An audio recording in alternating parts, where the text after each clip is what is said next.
This is Ronnie with the Berger's Edge. I said I was going to do a video about the different belts, the felt belt, the leather belt, and the wheels. Today I'm going to be set up with 4 belt sanders. I'm going to do a 220, a 600, a 1000, and a felt belt. You don't have to have the 4 belt sanders, as I said before in the other videos, but I'm going to show you how fast it is. And I'm set up this way because I'm a farmer's market guy. I got to turn and burn. So when I got the last 2 hours in of the farmer's market and 10 people pull up and they got 10 knives apiece, I got to be able to turn and burn and get them knives done. So the Tormek and all that's nice, but I don't have the time with a Tormek. I got to be able to pop them out. And then to answer this while I'm here, I don't have to go back and forth. The 220, somebody gave me a little backlash on the 220. You don't have to have a 220 for a good knife. But the chips and stuff, you can't take 1,000 grit and sit there for 10 minutes trying to get all the chips and everything out of a knife. You're going to get the knife hot. And that's the whole thing. We don't want to get the knives hot. So we start out with a higher grit and work our way down. And like I say, I don't like switching belts. So I'm boom, boom, boom. And we'll see how fast it is and what it'll do. And then I'll go over the leather belts and all that stuff. So we'll start off. I clean all my knives first with rubbing alcohol, because we got to think about all the stuff people cut and nasty stuff they cut and chicken, whatnot. That's on these knives. So when we're doing this, we're breathing that dust that's coming back. The dust itself's bad enough, much less the contaminants that's on the knife. So I clean my knives with rubbing alcohol. I use a lot of rubbing alcohol. I use it before and after. It's cheap. So, and before we get started, this is a Victorinox knife. I'll dull it just so we. Alright. And like I said, I don't have to have the 220 on the thinner, nicer knife, but I just dulled it with a stone. So I'm going to start with the 220 that gets that bevel back on the edge, and then we'll go progressively down.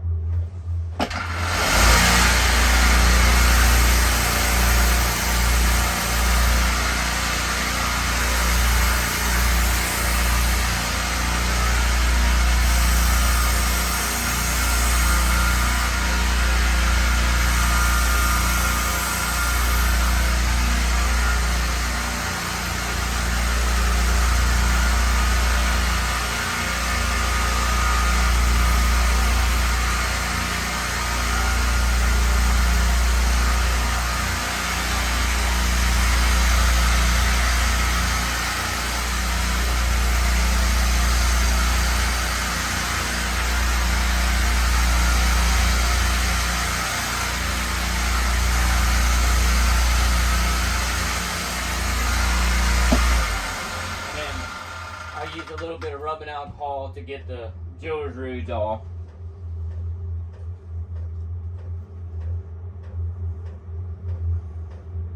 And I'm a slice paper.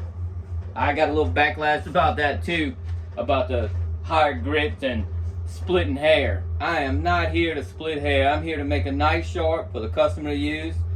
I'm not rolling up newspaper and slashing it in half. These customers use these knives every day. If you make that edge that fine that you're splitting hairs, that edge is going to roll over and fold up, and they'll be using a steel very soon.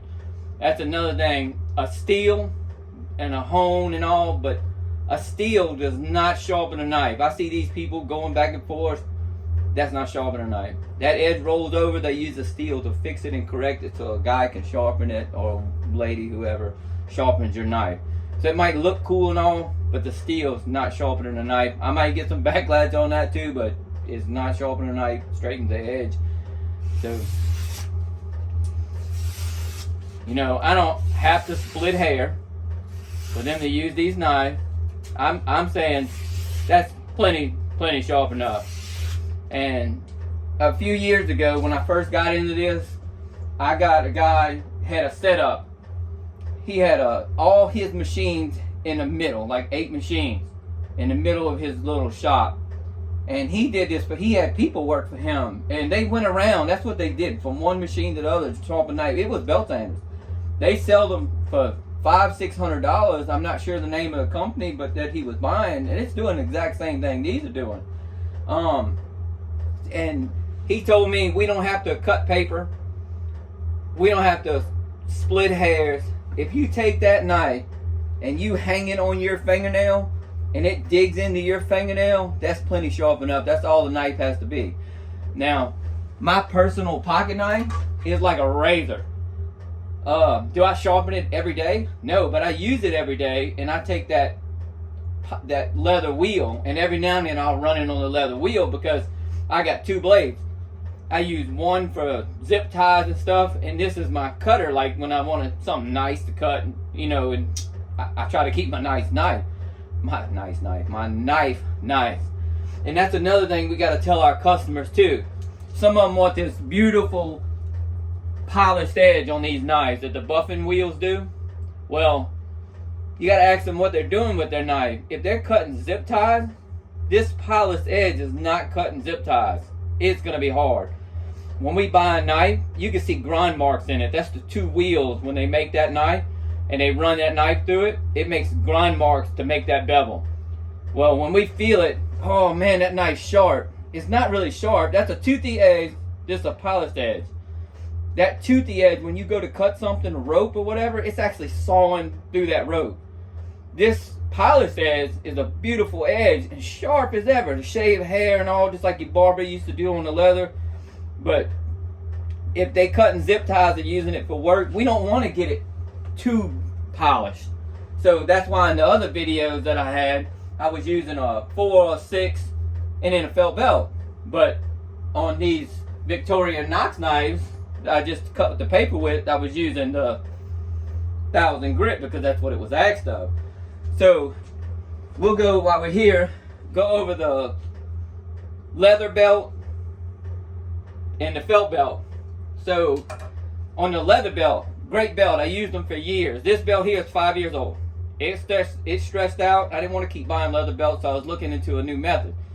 Well, in the meantime, I took an old belt and stuck it on the inside and put contact cement in there. And you're probably going to need 2 people because once you stick it, it's stuck. It's not coming out. And that makes the belt not flop around as much and stretch, but you do have to help it get started sometimes, especially if you're in a cold place. But yeah, it makes the belt a whole lot better. So now let's go over the felt that everybody, I see people starting to use and buy. You can buy them on Amazon. Other people sell them on this site. I pay like $15 and then shipping them like 17 in for these belts. They got black, yellow, blue, whatever. The felt belt, some of them are natural fibers too, just like the leather, but it doesn't stretch. Most of them are wool. If you get a really nice one, it's wool, and they last forever. This one, like I told you, this is 1,000 belts in easy. I keep a new one in case the tape pops. The weakest part on these belts is the tape. I'm not here to butt heads with people, you know. I had people talk about the 220. I've had people talk about washing the belt. I'm not here to fight, argue. This is my method. There's thousands of ways to sharpen knives. Thousands. So this is just my method. We're all here to learn. And you can look online, research felt belts, 1x30s. You can get a bag of, I'm not sure, you got to buy a minimum of about 12. And they only $4 a piece. But I don't buy 12 at a time, I buy one. The weakest part of this belt is the tape. So the person that said you can wash them, you definitely 100%, not to argue with you, cannot wash this belt. It will come apart. It's no way possible to wash the belt. When you put the jeweler's rouge on there and you put your knife, it cleans that off, slings it all over the wall, good to go. So felt, I love, really great. But sometimes I use the felt, then go to the leather wheel, depending on the knife. So let's go for the leather wheel.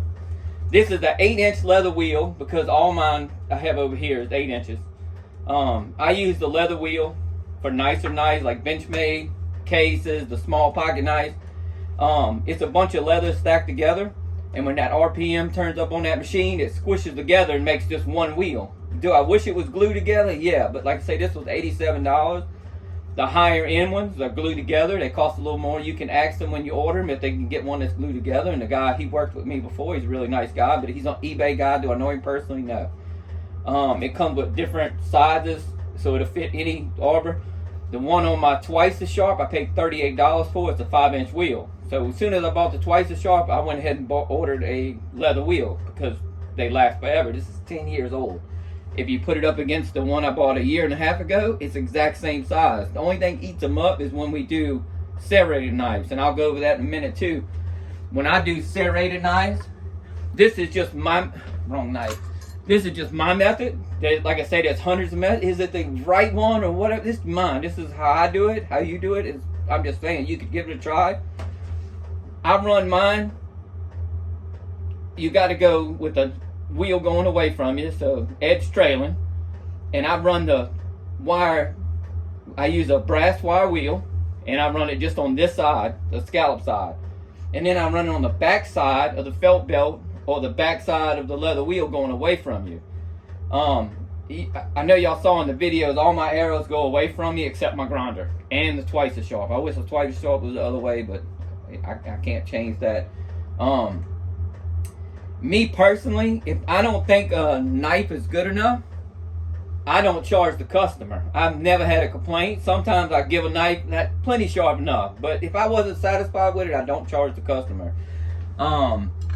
I see some people sell wheels to do serrations. That's all great. I might eventually start doing that, but right now I still do the wire, and I'm come out plenty satisfactory. I don't think it's going to work on the coated knives that have the colors and all that stuff.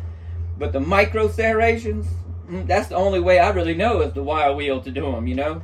And then kiss the edge of the backside with the felt or that, and it comes out pretty sharp. But if I'm not satisfied, I don't charge the customer. The paper wheel is good for polishing the edge, taking the burr off too, but it makes like a white residue, powdery stuff all over it. It comes apart really easy. I'm not real fond of that. Some people like it, but me personally, I'm not fond of it. The buffing wheel. Can you take a burr off with a buffing wheel? 100% you can. But if you look at this knife, it's hard to see. It polishes that edge like further because it's pushing in. So it's polishing more of the knife than you want to. The leather wheel is hard, so when you polish that edge, it's not going all the way up the side of the knife like that. And like I say, I said in my videos, I'm not a professional, and I got some backlash about that. I had a lot of love about this ambulance, Big Red, and my setup. A lot of love. I'm telling you, in 2 groups, I've had over 3,500 views on Big Red, and she's a sweet setup. But why I say I'm not a professional as some of you, I don't make my living off of this. One day I will, but right now I have a regular job. I'm not doing this every day. So we all drive cars. Are we professionals? No, we're not. Those professionals are making money doing it. I make a little bit of money, but the professionals driving them cars, they're professional NASCAR drivers. You could go play baseball. Does that make you a professional? No. When you get out in there, you're getting paid and that's your living, you're a professional. Am I a great sharpener? Oh, yes, I am. But when I consider myself a professional, this is what I'll do every single day. Then I'll say, hey, I'm a professional. I'm a sharpener. I'm a great sharpener. And I talked about the different belts. I like the hard belts. These are carbide. I get them off eBay too. You get a whole bag of them, 15 belts or something like that for $15 to $17, man. They last forever. You gotta watch about the flimsy ones. They're good for some, but you can see this one flopping around. This one don't folds over easy, so when you put it on your wheel, it does this. So I purposely have this one on here. This is 1,000 grit. It does this. This belt, you can't squeeze this belt. The backing is hard. So I use carbide. Most of them are German made, so they're good belts. And the weakest part of these are the tape. So I said I'll tell you how I make mine last longer. So the tape's the weakest part. Should be the only thing go bad. The grit should last forever. Does it? No. So your steel is hard, but the carbide's harder. So when I talked about my last video, I show a video what makes them last longer.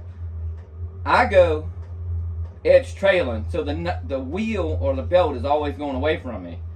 So it's not cutting my grit off. The glue is the weakest part of the grit. The tape is the weakest part of the belt. The glue is the weakest part of the belt. So when you do edge leading, your knife's sitting like this and the belt's running up against it, you're actually scraping the grit off. If you sharpen edge leading, edge trailing, that's great. I'm just saying, if you think about it, that's why your belt doesn't last as long. Your knife is digging into the grit, even though the grit's harder, the glue is not. So it's actually scratching the grit off of the belt itself.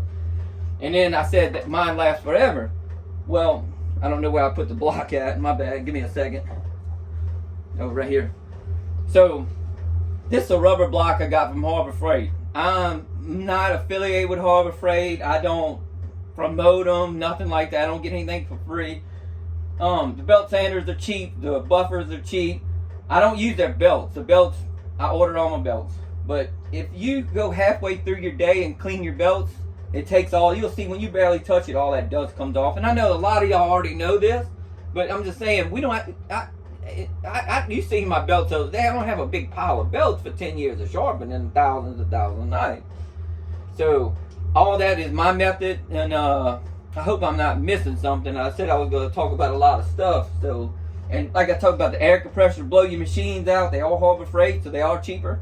Blow your machines out every day, and they'll last you forever. So I'm gonna take this camera off. I'm gonna turn these machines on, and I'm gonna just take a cheap knife. I'm gonna dull it, and I'm gonna do edge leading, edge trailing, and show how easy on the edge leading you can see that burr come up. I'm not here trying to sell anybody belts or anything. I don't want to argue with people on a group or anything like that. This is all my method and how I'm set up. Do you have to be set up like this? No, you don't. Do you have to use the things I use? This is 1x30 belt. You can use a stone. If I was a good stone sharpener, I'd have a video on stone sharpening. I'm not. I'm a farmer's market guy. Like I said at the beginning, I got to burn and turn. I got to get them out quick. I don't make a lot of money per knife, so I burn and turn them. I'm going to take this camera off, and I'm going to turn the machines on. It's going to get a little loud. I don't know if you'll be able to hear me, and I'll be doing it with one hand. So I'm going to show the burr come up and how easy it is and how the felt belt takes it off, how quick it takes it off. Is it going to be as fast as what I did a minute ago? No, because I'll be doing it with one hand. I'll have to switch with the camera because I don't have a GoPro. I apologize, but I don't have a GoPro. So before we start, I'm going to dull a knife because I'm not going to be able to do that with one hand and hold it. So I'm going to take the camera on.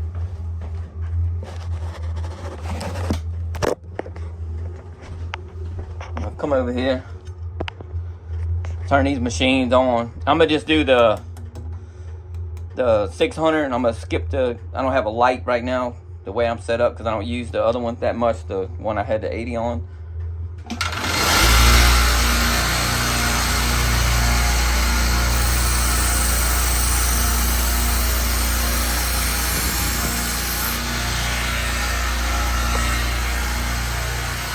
And we should start seeing a burr come up on this side.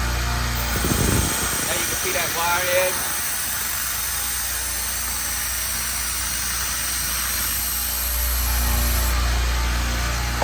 And on this pass, you can really see it. See how fast it just pops straight up.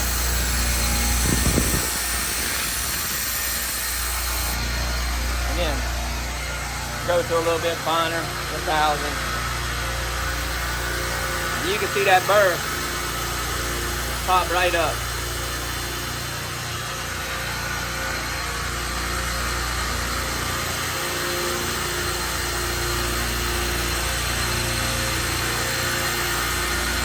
Alright, now we'll go to the belt.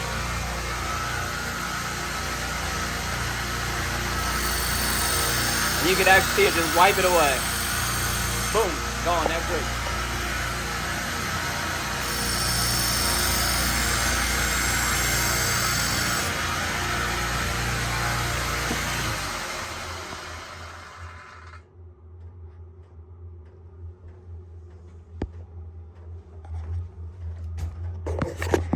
Sorry about that, y'all. I got a little...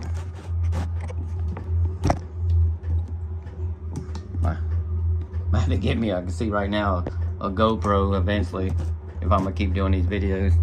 And as I said to everybody, you know, I don't want to butt heads with people. I'm not here to say I'm better than you. I'm just giving ideas, showing stuff, and if you want to change anything, go that way, because I've watched a lot of y'all and I've seen things that y'all do and it gives me ideas. But as we was talking about splitting hairs and all that stuff, you know, most people, me personally and my old lady at home, we don't use a cutting block, man, half the time. We cut stuff, if they not using a cutting block and they got cheaper knives, even with the expensive knives, that edge is gonna fold over and be dull very quickly. So I always tell the customer, they say, how long is my edge gonna last? It depends on you. I can make that knife sharp as can be, and you have it dull in 3 minutes or less. If they're cutting on a countertop, not using a cutting board, hitting a lot of bone, not gonna last as long. I'm sorry about the length of the video. I know it's kind of long, but I was trying to do a lot at one time. I hope everybody has a great day and be safe.